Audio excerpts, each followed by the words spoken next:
Assalamualaikum warahmatullahi wabarakatuh. Sobat muslim yang dirahmati Allah subhanahu wa ta'ala. Abdullah bin Abdul Muthalib merupakan ayah dari Nabi Muhammad SAW yang belum pernah beliau temui dalam keadaan hidup. Beberapa riwayat menyebutkan, Abdullah meninggal dunia saat Nabi Muhammad masih dalam kandungan Aminah. Semasa hidupnya, Abdullah dikenal sebagai seorang pria tampan. Senyuman khas Abdullah terkenal sebagai senyuman yang paling lembut di kawasan Jazirah Arab. Namun dalam perjalanan hidupnya, Abdullah sempat hampir disembelih sebagai kurban dari sebuah nazar sang ayah, Abdul Muthalib. Bagaimanakah kisah Abdullah bin Abdul Muthalib, ayah Nabi Muhammad SAW, yang hampir dijadikan kurban demi sebuah nazar sang ayah? Berikut ulasan singkat yang kami rangkum dari Sirah Nabawiyah, karya Syekh Safiyur Rahman Al-Mubarakfuri, bersumber dari kitab Ar-Rahiqul Mahtum. Abdullah merupakan putra bungsu dari Syaibah bin Hashim, atau lebih dikenal dengan nama panggilannya, Abdul Muthalib dan Fatimah binti Amr. Abdullah bin Abdul Muthalib lahir pada tahun 546 Masehi, atau 78 sebelum Hijriah. Dan meninggal antara tahun 570 sampai 571 Masehi atau 53 sampai 52 sebelum Hijriah, di usia antara 24 sampai 25 tahun. Silsilahnya, Abdullah bin Abdul Muthalib bin Hashim bin Abdul Manaf bin Qusay bin Kilab bin Murrah bin Ka'ab bin Luay bin Galib bin Fir bin Malik bin An-Nadal bin Kinanah bin Huzaimah bin Mudrikah bin Ilyas bin Mutlar bin Mizar bin Ma'at bin Adnan. Tidak banyak sejarawan yang mencatat masa kecilnya. Tidak ada seorang pun yang mampu melukiskan sosok Abdullah bin Abdul Muthalib secara detail. Namun mengikuti perkataan Nabi SAW bahwa saat seseorang semakin bertambah umurnya, dia akan semakin menyerupai bapaknya. Maka cukuplah meraba sosok Abdullah bin Abdul Muthalib dari sifat-sifat yang ada pada diri anaknya, Muhammad SAW. Diceritakan, suatu hari, Makkah tengah mengalami paceklik. Masalah ini tentunya membuat Abdul Muthalib bingung, karena ribuan jamaah haji akan segera datang ke Makkah. Abdul Muthalib merupakan tokoh Quraisy yang berpengaruh, yang bertugas menyediakan minuman dan bantuan yang diperlukan untuk jamaah haji.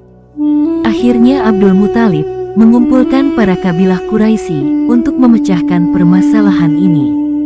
Di tengah perbincangan, mereka teringat akan kabar sumur yang tak pernah kering sepanjang masa. Sumur itu bernama Zamzam. Sayangnya, sumur itu dikabarkan telah berabad-abad hilang, dan tidak ada yang tahu persis letak lokasi sumur itu berada. Hingga di suatu malam, Allah Subhanahu wa Ta'ala memberikan petunjuk kepada Abdul Muthalib lewat mimpinya. Tiba-tiba Abdul Muthalib terbangun dari tidurnya. Ia membayangkan bahwa matahari telah terbit. Ternyata ia mendapati dirinya masih di pertengahan malam. Keheningan yang luar biasa menyelimuti gurun yang terbentang. Ia kemudian menuju pintu kemahnya, lalu menyaksikan bintang-bintang yang bersinar di langit. Dunia masih terlihat diselimuti dengan malam. Ia pun segera kembali menutup pintu kemahnya dan tidur. Belum lama ia dikuasai oleh rasa kantuk yang amat sangat, sehingga ia kembali bermimpi yang kedua kalinya. Kali ini segala sesuatunya terlihat jelas. Sesuatu yang besar memerintahkannya untuk melaksanakan perintah yang sangat penting, seraya berkata, "Galilah Zamzam." Dalam mimpinya itu, ia bertanya, "Apakah itu Zamzam?" Kemudian untuk kedua kalinya, perintah itu mengatakan bahwa ia diperintahkan untuk menggali Zamzam. Tidak lama Abdul Muthalib melihat sesuatu yang bersembunyi, sehingga ia pun berdiri di tempat tidurnya dengan hati yang berdebar keras. Kemudian Abdul Muthalib bangkit, lalu ia membuka pintu kemahnya, dan pergi ke gurun yang luas. Di sana ia berkata, "Apakah arti Zamzam?" Pasti Zamzam adalah sebuah sumur, Tetapi apa yang diinginkan oleh suara yang datang dalam tidur itu? Apakah agar menggali sumur? Di sana tidak ada jawaban, selain satu jawaban dari pertanyaannya, yaitu, agar orang-orang yang berhaji dan berkeliling di sekitar Ka'bah dapat meminumnya. Tetapi apa nilai dari sumur itu sendiri? Bukankah di sana terdapat banyak sumur yang dapat diminum oleh orang-orang yang berhaji? Kemudian Abdul Muthalib duduk di tengah-tengah gurun pasir, di pertengahan malam, ditemani bintang-bintang, sembari merenungkan akan cerita lama, yang mengatakan tentang sumur yang memancar darinya air, sebagai akibat dari pukulan kaki Nabi Ismail alaihissalam, dan sumur itu telah binasa dengan perjalanan zaman. Akhirnya matahari terbit di atas gurun Jazirah Arab.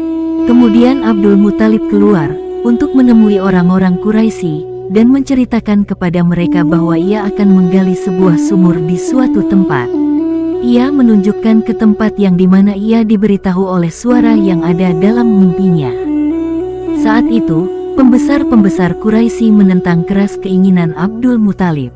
Karena tempat yang diisyaratkan oleh Abdul Muthalib terletak di antara dua berhala, dari berhala-berhala yang biasa disembah oleh penduduk setempat, yaitu berhala Isaf dan Nailah. Mereka mengetahui bahwa Abdul Muthalib tidak mempunyai sesuatu, kecuali seorang anak laki-laki yaitu Al-Harits. Sehingga tidak ada yang bisa menolong dan memperkuat, serta melaksanakan keinginan-keinginannya itu. Pada saat itu, di kawasan negeri Arab dipenuhi dengan kabilah-kabilah, yang terjalin suatu ikatan fanatisme kesukuan yang kuat, dan usaha untuk melindungi keluarga yang sangat menonjol. Abdul Muthalib merasa bahwa usahanya untuk meyakinkan kaumnya, agar mengizinkan untuk menggali sumur itu sia-sia. Akhirnya Abdul Muthalib pergi, dalam keadaan sedih, ia berdiri di hadapan Ka'bah, dan mengungkapkan suatu nazar kepada Allah Subhanahu wa Ta'ala. Ia berkata, jika aku mendapat 10 anak laki-laki, dan mereka menginjak usia dewasa, sehingga mereka mampu melindungiku saat aku menggali sumur Zam-Zam, maka aku akan menyembelih salah seorang dari mereka di sisi Ka'bah, sebagai bentuk kurban. Pintu langit pun terbuka untuk doanya, sehingga belum sampai berlangsung 1 tahun, istrinya melahirkan anak yang kedua, dan setiap tahun ia melahirkan anak laki-laki, sampai pada tahun yang ke-9, Abdul Muthalib mempunyai 10 anak laki-laki. Anak yang paling kecil diberi nama Abdullah. Abdullah memang berbeda, dibandingkan dengan saudara-saudaranya yang lain. Raut mukanya lebih rupawan, tingkahnya yang saleh, dan kecerdasannya, sehingga membuat kedua orang tuanya sangat menyayanginya. Berlalulah waktu, anak-anak Abdul Muthalib pun menginjak usia dewasa. Abdul Muthalib teringat bahwasannya ia pernah bernazar, ia pun bersiap-siap untuk mengorbankan salah satu anaknya, sebagai bentuk dari pelaksanaan nazarnya. Dilakukanlah undian atas 10 anaknya itu, maka keluarlah nama anaknya yang paling kecil, yang paling disayanginya yaitu Abdullah. Abdul Muthalib menangis sejadi-jadinya, ia tidak siap dan rela kalau harus menyembelih Abdullah.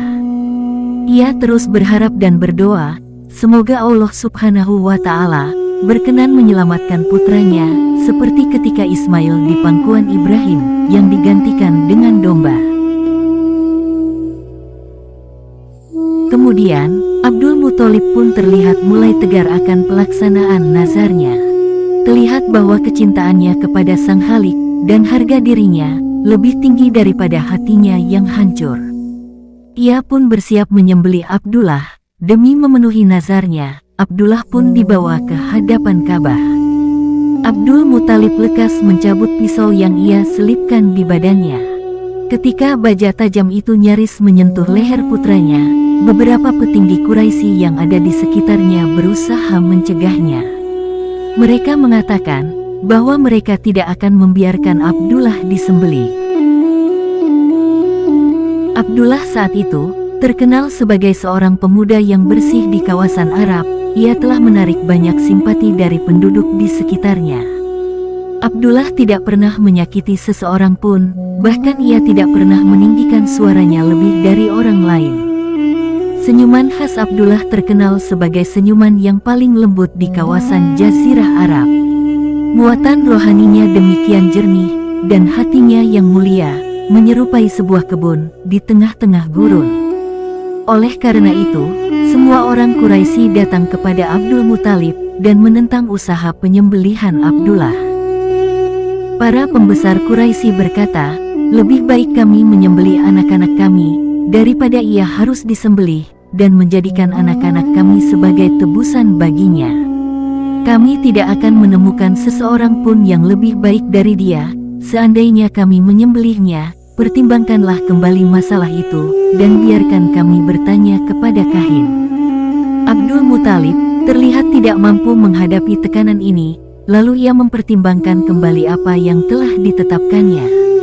Mereka menganjurkan agar Abdul Muthalib segera menemui seorang kahin atau peramal, dukun, yang dipercaya untuk menanyakan apa yang sebaiknya ia perbuat. Mereka pun bergegas menemui kahin. Kahin berkata, berapakah taruhan yang kalian miliki? Mereka menjawab, 10 ekor unta. Kahin itu berkata, datangkanlah 10 unta, lalu lakukanlah undian atasnya, dan atas nama Abdullah. Jika undian datang padanya, maka tambahlah 10 ekor unta lagi, lalu ulangilah terus undian tersebut, sampai tidak keluar lagi nama Abdullah. Kemudian dilakukanlah undian atas nama Abdullah, dan atas 10 ekor unta yang besar.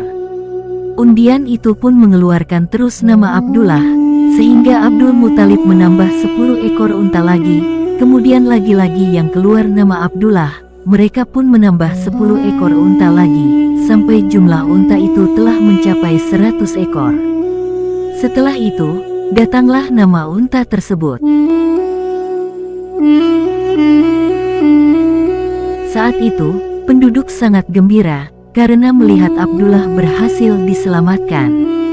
Kemudian disembelihlah 100 ekor unta di sisi Ka'bah, mereka pun membiarkannya, dan mereka tidak melarang siapapun yang menginginkannya, baik manusia ataupun binatang buas.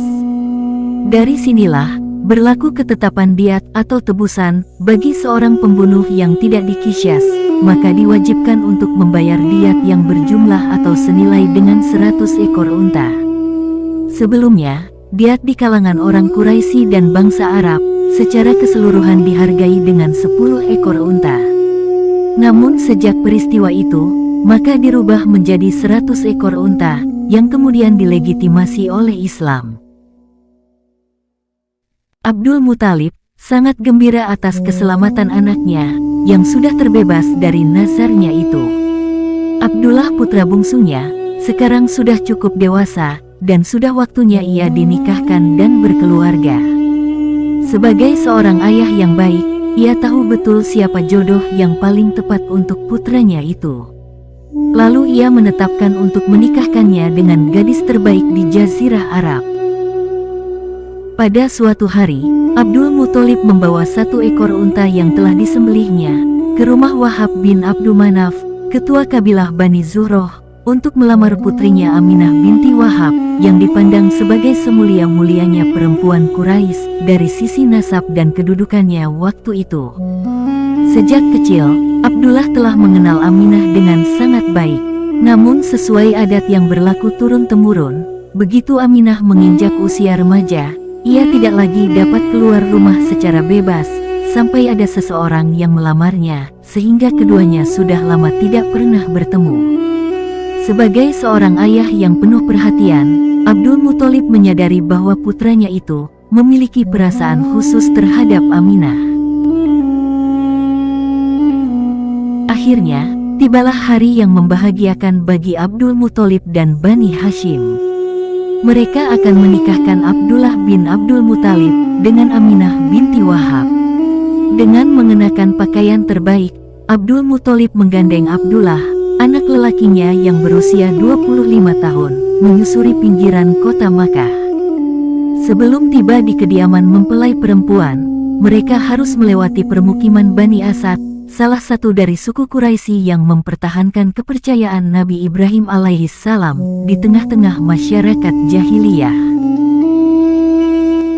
Pada saat itulah, mereka bertemu dengan Qutailah, yang tampaknya sengaja menunggu di depan pintu rumahnya. Dialah perempuan di kalangan masyarakat Quraisy, bukan hanya terkenal karena kecantikan wajah dan perilakunya, melainkan juga karena kabilahnya, Bani Asad, kabilah alim, ahli kitab. Selain Qutailah, nama-nama tersohor dari kabilah itu, antara lain, Khadijah radhiyallahu anhu, dan Warakah. Qutailah tak bisa menahan diri untuk tidak menyapa Abdullah. Saudara perempuan pendeta Warakah itu terang-terangan meminta Abdullah agar menjadikan dirinya sebagai istri. Wajah Abdullah memerah oleh lamaran spontan Qutailah, dan dengan tersipu dia menjawab dirinya akan menikahi Aminah, perempuan dari Bani Zuhra. Qutailah sudah menduga Abdullah akan menolaknya, tetapi dia tidak mengira Abdullah akan menikahi Aminah. Maka mendengar jawaban Abdullah, Qutailah tak bisa berbuat apa-apa, kecuali hanya terus berdiri di depan pintu rumahnya. Abdullah memang menarik perhatiannya. Pemuda dari Bani Hashim itu terkenal di masyarakat Makkah sebagai pemuda tampan. Tetapi bukan soal itu yang menarik perhatian Qutailah. Pagi itu, Qutailah melihat cahaya pada wajah Abdullah yang seolah-olah memancar dari luar dunia. Ia tidak berhenti melihat Abdullah, bahkan ketika mereka sudah berjalan menjauh dari halaman rumahnya. Pernikahan Aminah binti Wahab dengan Abdullah bin Abdul Muthalib, seorang pemuda yang paling mulia dan paling dicintai oleh orang-orang Quraisy, terjadi antara tahun 570 sampai 571 Masehi. Qutailah kembali berjumpa dengan Abdullah sehari setelah Abdullah menikahi Aminah. Ketika Abdullah kembali melewati jalan di depan rumahnya, Qutailah tidak mau lagi menyapa, kendati matanya tetap menatap tajam. Abdullah pun keheranan dengan perubahan sikap Qutailah, dan ketika Abdullah bertanya penyebabnya, Qutailah menjawab, "Cahaya yang ada padamu kemarin telah menghilang, hari ini engkau tidak lagi bisa memenuhi harapanku." Sesungguhnya cahaya yang terpancar dari wajah Abdullah adalah nur yang agung kekasih Allah, telah berpindah ke rahim yang mulia Sayyidah Aminah. Abdullah tinggal bersama sang istri, tidak lebih dari 10 hari. Bulan madu yang dilalui pasangan muda tersebut amatlah singkat. Abdullah harus segera bergabung dengan kafilah perdagangan keluarganya. Abdullah pun mengikuti kafilah tersebut, dan akan melakukan perjalanan bersama kafilah perdagangan Quraisy menuju Syam. Itu merupakan kesempatan terakhir yang diperoleh Aminah binti Wahab bersamanya. Wajah Abdullah yang terlihat berseri-seri, mengucapkan selamat tinggal kepada Aminah, lalu setelah itu bayangan wajahnya tersembunyi bersama kafilah, dan mereka pun menghilang. Aminah tidak mengetahui bahwa itu merupakan kesempatan terakhir untuk bertemu setelah beberapa hari dari pernikahannya. Namun waktu yang amat singkat tersebut bukan berarti tidak memiliki makna penting. Karena beberapa hari setelah pernikahannya, Aminah sempat bercerita kepada suami tercinta bahwa ia bermimpi melihat sinar terang benderang memancar di sekeliling dirinya. Sinar itu begitu terang, sehingga seakan ia bisa melihat istana Bukhara di Syam. Dalam mimpi itu, ia mendengar suara, "Engkau telah hamil, dan akan melahirkan orang termulia di kalangan umat ini." Tampaknya, mimpi inilah yang menjadi penyemangat hidup Aminah selama kepergian Abdullah. Ia menyadari bahwa perjalanan dagang suaminya akan memakan waktu berminggu-minggu, bahkan berbulan-bulan. Sampai di suatu hari di bulan kedua, ia mendengar kabar akan kedatangan rombongan dagang suaminya.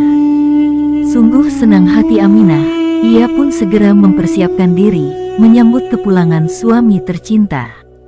Namun kegembiraan itu segera sirna, karena ternyata Abdullah tidak berada di antara rombongan tersebut.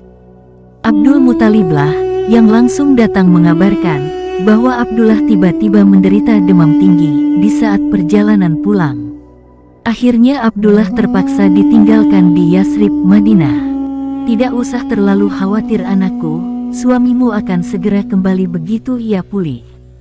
Aku telah meminta Al-Harits agar menjaganya selama ia sakit. Bersabarlah Aminah, berdoalah agar ia segera sehat," begitu hibur Abdul Muthalib kepada menantunya. Tetapi rupanya Allah berkehendak lain.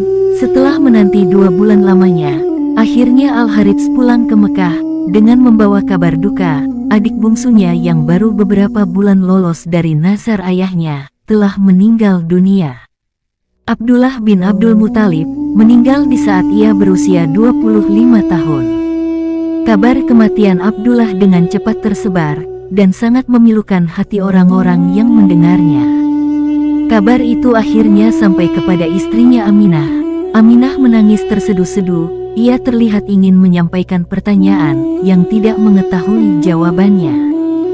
Seolah-olah ia ingin bertanya, mengapa Allah Subhanahu wa Ta'ala menebusnya dengan 100 unta jika kemudian Dia menetapkan kematian untuknya. Tiba-tiba, ada yang bergerak dalam rahimnya. Aminah pun mulai mengetahui bahwa ia sedang hamil. Aminah pun menangis 2 kali. Pertama ia menangis untuk dirinya sendiri, dan kali ini ia menangis untuk anak yang ditinggal mati ayahnya sebelum ia sempat dilahirkan. Aminah tidak pernah mengetahui sebelumnya bahwa ayahnya akan meninggal saat ia dilahirkan, sehingga janin yang dikandungnya itu akan menjadi anak yatim. Kelak anak yatim ini akan menanggung beban anak-anak yatim dan orang-orang fakir, serta orang-orang yang sedih di muka bumi. Ia akan menjadi nabi dan rasul yang terakhir. Ia akan menjadi rahmat yang dihadiahkan kepada manusia, dan tidak akan mengetahui makna rahmat kecuali orang yang merasakan penderitaan dan kepahitan. Inilah anak kecil yang sebelum dilahirkan telah menelan kesedihan. Janin itu yang nantinya akan menjadi manusia yang paling mulia di sisi Allah Subhanahu wa Ta'ala. Hari demi hari telah berlalu, hilanglah tangisan penderitaan, dan mata Aminah pun telah mengering, namun kesedihannya tampak menyerupai sebuah pohon yang tumbuh bersama kehausan. Kesedihannya itu mulai tidak terlihat ketika ia menyadari bahwa janin yang dikandung tidaklah memberatkannya. Sebaliknya, ia merasakan betapa ringannya janin yang dikandungnya, bagaikan merpati yang berkeliling di seputar Ka'bah. Maka tidak ada wanita yang lebih bahagia darinya dengan kehamilan yang ringan itu. Dengan penjelasan singkat ini, semoga kita bisa mengambil hikmah dan pelajaran di balik kisah Abdullah bin Abdul Muthalib dan Aminah binti Wahab, ayah dan ibu Nabi Muhammad SAW, dan kehidupan yatim Nabi Muhammad SAW. Sesungguhnya manusia dapat menjadi mulia hanya karena diangkat menjadi mulia oleh Allah Subhanahu wa Ta'ala, dan kekuatannya bukan dari orang tua, juga harta dan kedudukan. Ketika seseorang mentaati Allah, Allah Subhanahu wa Ta'ala akan membalasnya dengan kebaikan. Sehingga hanya pertolongan Allah Subhanahu wa Ta'ala yang akan melindunginya. Semoga Allah Subhanahu wa Ta'ala senantiasa membimbing kita agar kita mampu mengambil hikmah, sehingga dapat mengambil pelajaran dan istiqomah di dalam keimanan dan kebenaran. Wallahu a'lam bishawab. Wassalamualaikum warahmatullahi wabarakatuh.